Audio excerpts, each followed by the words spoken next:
Today I'm super excited to have the opportunity to interview a surfer, a lifeguard, documentary director, and lecturer at Chapman University, Devyn Bisson. It's very nice to meet you and welcome. Were we to be in front of a classroom, I'm sure there would be a long pause for applause right now. And just such a pleasure to speak with you today. This semester, I'm teaching a surfing class. It's called Surf History and Culture, and it's taught at Point Loma Nazarene University. And my name is James Wicks. It's just a great pleasure to co-teach this class with Dr. Ben Cater. And our students this semester are watching your first film, The Wave I Ride, which is the story of Maui's big wave surfer, Paige Alms. And so just really excited to chat with you about that today. So welcome, Devyn. And yeah, we'll just get started. How did this project come about? Well, first off, thanks so much for including our film in your curriculum. That's incredibly flattering. It's so cool to know that they're watching this in your surf class. But yeah, I was, a college student like those who are watching today, and I was in film school, but a lot of my classes and, generally the projects that I was working on didn't have anything to do with surfing. And my original passion for filmmaking came from the surf world. I grew up in Huntington Beach, California, and so my mom was a writer. That's where a lot of that story landscape came for me, but documentary filmmaking came from surfing. Really, that's where I saw those stories being communicated from the ocean to its audience. And so I'm pretty sure it was those two combination of forces that kind of brought me to film school. And then it was right around the end of my own, film school journey where I kind of realized I never got to make anything in that realm. And it was my senior year, and I was just trying to keep my eyes open for a story that might have that trajectory that could fulfill a documentary film. And also just at a young age, I had an obsession with big waves, being mostly terrified of them, and passion for that aspect of surfing. And it was just kind of then when I saw, honestly, it was just a really small article in a surfer's magazine about Paige. That's where a lot of my stories come from, on the backs of journalists. Documentary filmmakers have a lot to owe to journalists. And so I saw that and I was like, okay, there might be something there. And honestly, I just reached out to her on a Facebook message. Was that after you graduated? So you found your inspiration as a film school student, but once the program was over, is that where you just took this project on? And I noticed, did a little internet stalking and found out there was a Kickstarter project. So you got some funding through Kickstarter, and after you graduated, is that how it came about? Yeah, I really love looking back at that Kickstarter video because it's interesting to see what I thought the film was going to be before we shot it, or what, a lot of it stayed really true. But actually, in my senior year, I started that film like during my senior year. We reached out, the timeline would have been about November that I reached out to Paige Alms, and I think we did our Kickstarter in December, and then it was on our winter break actually that we flew over to start filming it. I think I just had the intention of hoping to finish it sometime my senior year, that it might be a short film. I know to Paige we kind of pitched it as, hey, we're just trying to make like a short film, before we finish graduating. And, a part of that story too is that Paige was really not, no one was putting a spotlight on her yet. Now, I'm sure if I approached her today, it would be incredibly difficult to prove that I was, had the ability to make her film. But it was just one of those things that I look for that a lot in documentary films, but just trying to find those people who have a little bit easier access because maybe other people aren't looking at them. But yeah, that started basically a crazy journey of the next 18 months. Wow. Working on finishing her feature film because her life just kept unraveling in front of us. So when you started filming, you have all of this footage, and I imagine with documentary filmmaking and in this specific experience, you have all kinds of episodes that you filmed over this duration of time. How did you combine that into a story? How did you edit it? And, one thing that we've been talking about in class is the heroic journey, right? Joseph Campbell's heroic journey.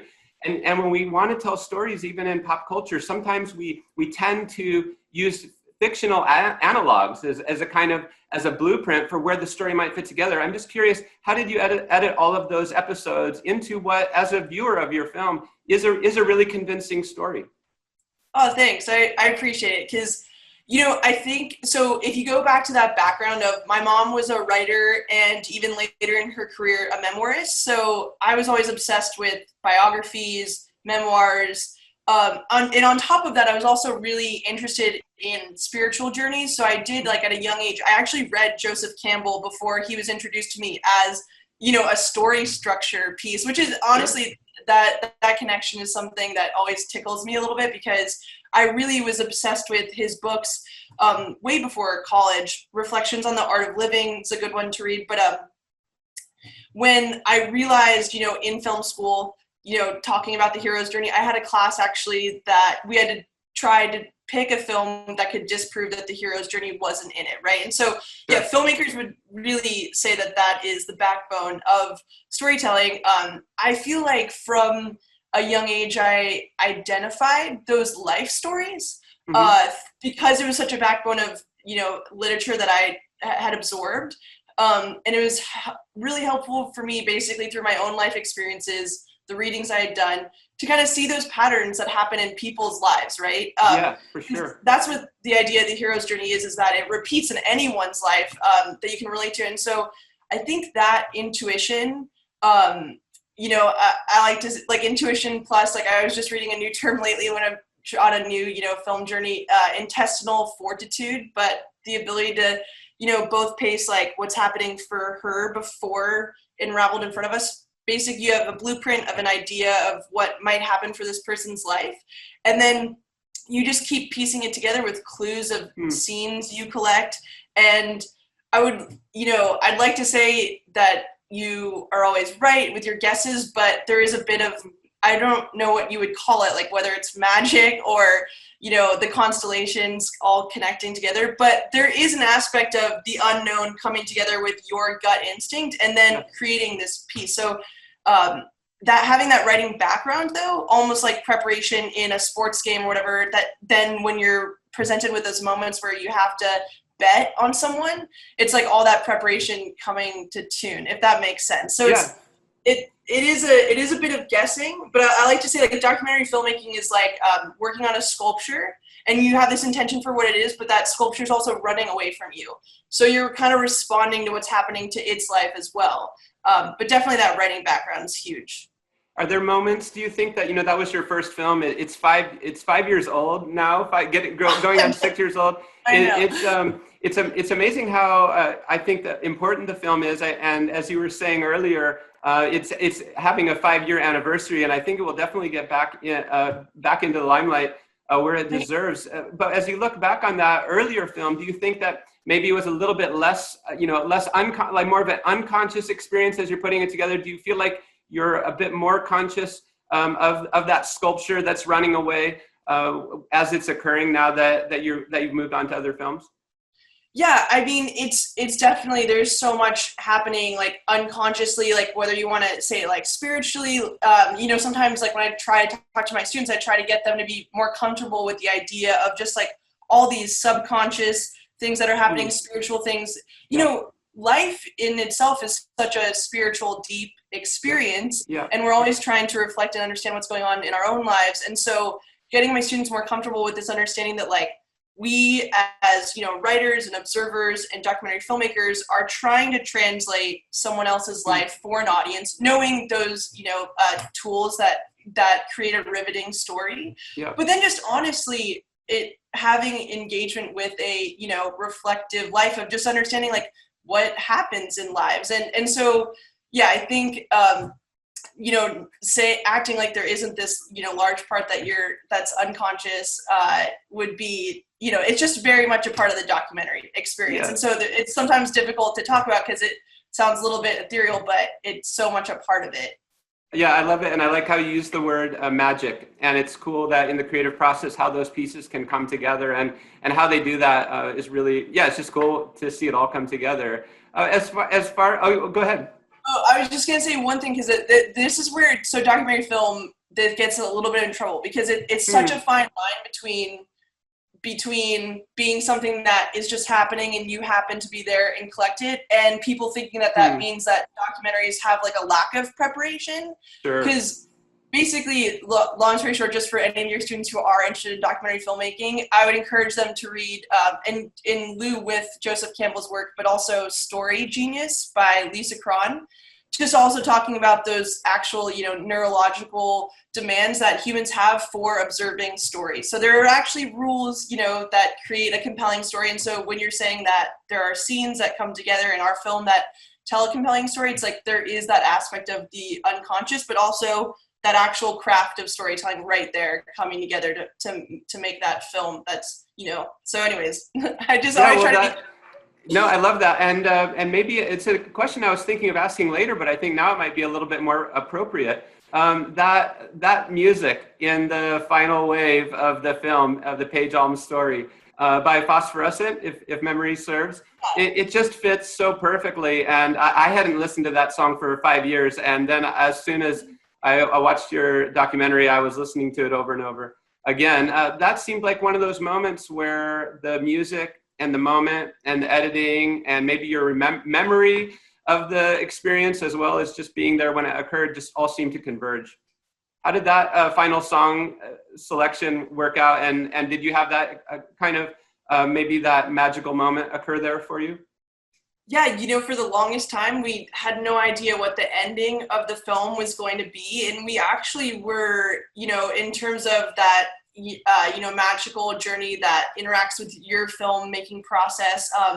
We were having economic struggles in terms of financing. And so there was kind of this like period. I don't even, it's sometimes hard to remember because you try to shut it out, but I felt like there was like a lull of 8 months where we really were trying to get the end of the financing together for the film, trying to understand what the end would be.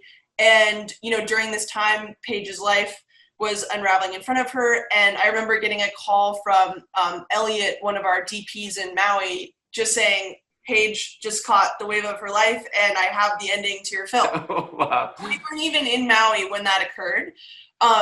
But it was just one of those things where I always really trust in the architect of time. Time is an architect, of documentary film. And whenever I'm running into any issues, whether they be economic or creative, I always trust that it's a part of the documentary process. Like because of that experience, I have like that confidence in my, new films. And so when, that moment came back and obviously we needed a song that could, meet that moment.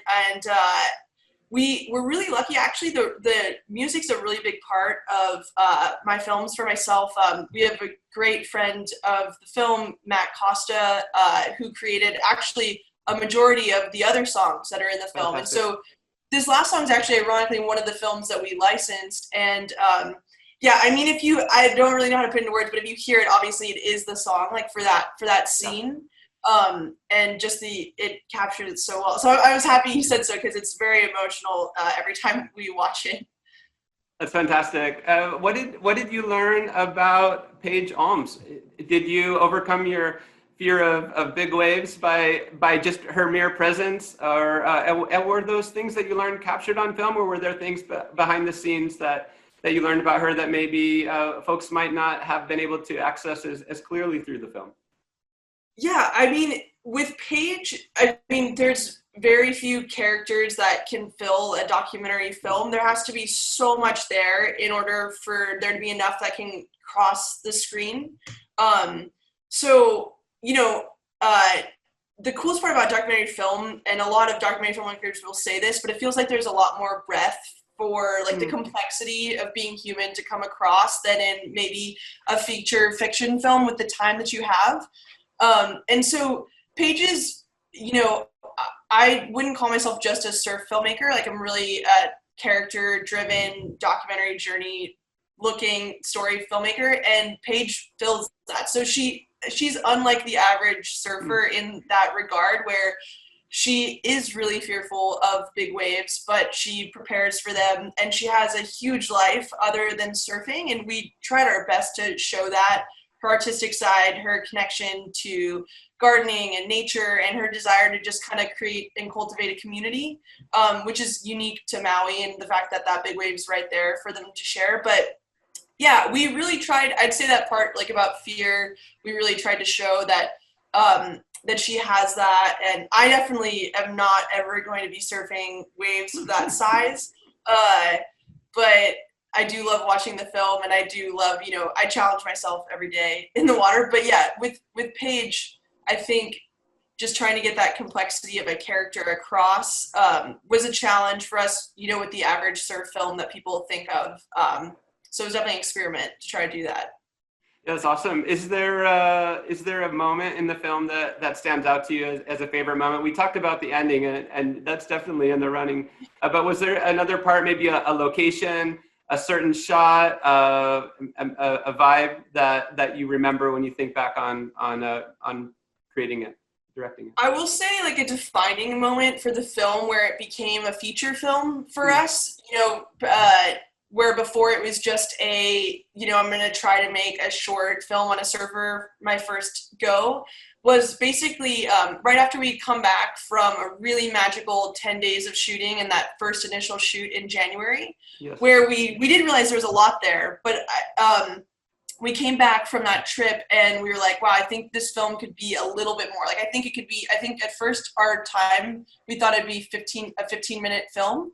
And we came back from that trip being like, okay, I think maybe it could be a 30-minute film. There's a lot here. And so we realized we wanted to interview some other characters back, and we'd want to go back to Hawaii. So we were planning a shoot to go back to Hawaii in March. Of my senior year of school, and so it was juggling a lot. But basically, the hard part about big waves, obviously, is it's really difficult to plan around these, you know, athletes' schedules. They're flying, you know, at a moment's notice to catch another swell. So basically, we had planned a shoot on Oahu to interview these supporting characters to talk about Paige, and I think it was 72 hours, maybe 48 hours before we were all flying out for this shoot. You know, it was a big deal for us to be, you know, this was the most money I'd ever been spending on a project. So it was a lot at the time. And I get a phone call from Paige saying like, I'm so sorry, but we're all flying to Oregon tomorrow. Wow. to go catch this swell that was hitting Nell Scott Reef. Right. I was definitely pretty freaked out as a young filmmaker with a lot of money on the line. And so we just kind of made this like, you know, moment decision where we were going to split our crew in half. Half of us were going to fly to Oahu to still capture, you know, hopefully these characters would come back and we could get those interviews, but half of us were going to go to Oregon. And we were going to try to just see, we really had no idea what was happening and what was going on there. You know, this is way before women were really like regularly having events for big wave surfing. So anyways, myself and our other DP, Katie, and I, so the two of us flew to Oregon, and I remember it was the longest I'd ever been awake. Like, I think we were awake for almost 3.5 days, because it was just like, you know, catching this swell that was hitting Oregon, getting our characters, all the logistics. But anyways, point is that when we were in Oregon, we ended up capturing this scene that is one of the first times women have had a heat in a big wave contest. Yep. And it was kind of then when I started to realize that there was like a real like pulsing story here, where now we have new locations, you know, new topics. And we also had, you know, apart from Paige's journey, but this actual push that was happening in the industry for surfing. And so it was kind of that moment where I was like, wow, this is going to be a feature film. There's like, I still didn't know how the rest would fill in, but I really thought, you know, something was there. So that'd be probably a really memorable scene for us. Yeah, that's awesome. Yeah, that's cool to hear the behind the scenes stories. And yeah, you now have a number of projects that have followed and those on the horizon. Do you mind sharing just with us a bit what followed the Wave I Ride and where you're at right now? Yeah. So actually, it was on one of the last tour dates of the Wave I Ride where I had this really big desire to bring the film to Japan. I didn't necessarily know why, but I think a lot of people in California, there's like kinship between Japan and California surfers. Yep. Japanese surfers love California. California loves, you know, Japanese surfers. So there is just this, it didn't really even make sense in our tour, but anyways, we went over there. Did you have a chance to screen it in Japan? Yeah, so we actually, someone on Maui, a Japanese friend of ours, helped us bring the film over to Japan. Awesome. And for me, like finding stories, it's like a very, I try not to push on the idea of trying to find a story. I try to let like the story kind of come, because, you know, I just told you a few different events, but basically I think really quickly you can realize that these films need like a lot behind them in terms of emotion from a character, like life events occurring. So it's hard to force them to just pick a topic and force a production together. So whenever, I wasn't necessarily even thinking about like my next film right off the bat, but I'm always open and like looking for those elements that can complete a documentary film. And when I was in Japan, I just, you know, everyone who goes to Japan has this same like very visceral experience of all the textures and culture there. And so I was really interested in making a film there. And then I had a few friends direct me to a topic of these AMA divers. Right. So it's basically, you know, a really old craft that's dying. And I didn't necessarily know what was there story-wise. And long story short, about 2 years of research and going over there, we ended up finding a really cool main character who throws away her life in Tokyo to go move rural countryside with the AMA divers to try to keep it going. And so that's a project I've been working on the past 3 years. Have you been spending a lot of time then in Japan as part of that process, I imagine? To get access to the story, I actually quit my lifeguarding job, which was a big deal for me. It had been pretty much floating me through my projects, and I moved there. An author by the name of James Nestor, who had written a book called Deep about freediving, had one small page in his book on the AMA divers, and when I was asking everyone for help trying to find characters, he just kept telling me there's no way you'll get access to this group.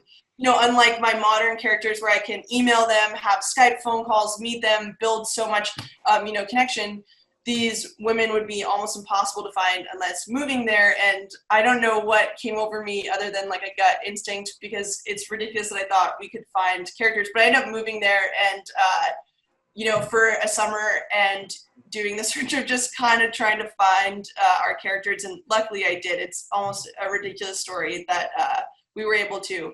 But so, yeah, obviously with COVID, things have slowed down a bit, but we're, you know, I was telling you, time is an architect. And I really, like, I take usually any little beat with a stride, because it just means that the story is building. Did you, I have to ask if you've been surfing in Japan too. Did you find some good spots? Yeah, actually, when I was living in this little tiny, you know, coastal village called Ijika, it was funny because it was so miserably hot. Like, as many people know, the Japanese summers are absolutely miserable. I've been there. Yeah, it's almost impossible to handle. But, you know, it was difficult too because there was no waves. And so it was just like oppressive heat that you're trying to escape. And we really couldn't find this, you know, was a pretty calm area for diving. And Aiko, our main character, you know, we don't speak great to each other. She doesn't speak great English. I don't speak great Japanese. But I kept, you know, kind of trying to say, like, I want help to find, like, a surf spot. And it was Japan actually still is really good with locals. Do not, like, at all let people come to these spots. And it was, like, on our very last day that Aiko, like, brought us to this spot to go surf. But yeah, they keep their spots, like, pretty tightly knit, but yeah. Well, I'm glad to hear you got in the water at least on the last day there. And have you tried AMA diving yourself?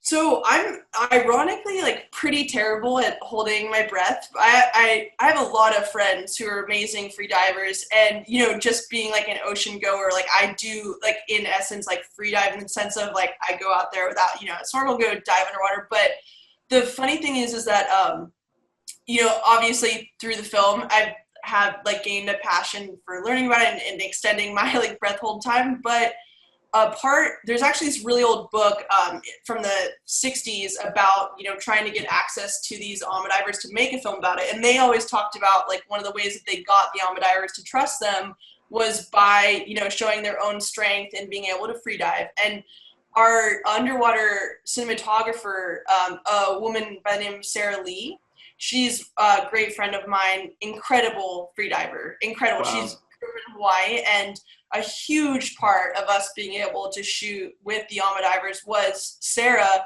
You know, on our first day shooting, I moved there. I didn't bring any cameras for 3 months. My friends then came out to join us to shoot once we had kind of gained trust. And the only way that we kind of gained trust to even continue to shoot was that Sarah went out alone one day without our crew and just free dive with them, or free dove with them. And, you know, by the end of the day, they were all asking her, like, her technique and stuff. So there's definitely, that's a big part of us, like, getting access. Yeah, it's fantastic. And I just appreciate how much you learn on these, you know, these film projects. But then what's also so rewarding is your seemingly seamless ability to express that to others, what you've learned along the way. And so I know I'm going to look forward to checking out your upcoming work.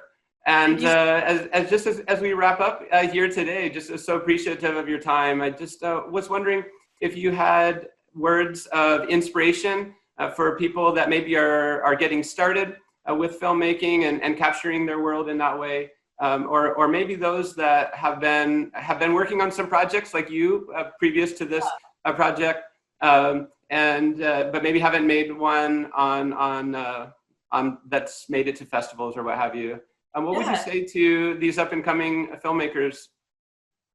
Yeah, you know, I think it might sound cliche, but honestly, like, what served me, whether it's in filmmaking or any, you know, different art that I've been working in, is just like a really deep connection to your gut instinct.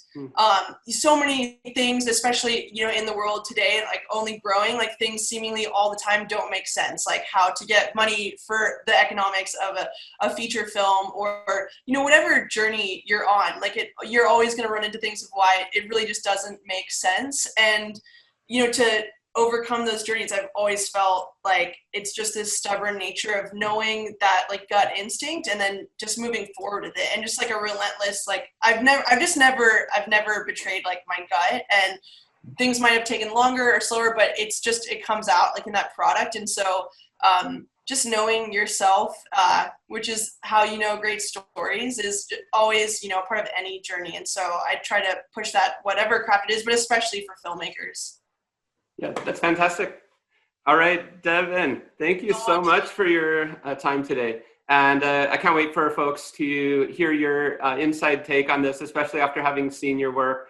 And I really appreciate you and your time, and hopefully we can keep the dialogue going. So yeah, thanks so much for your time.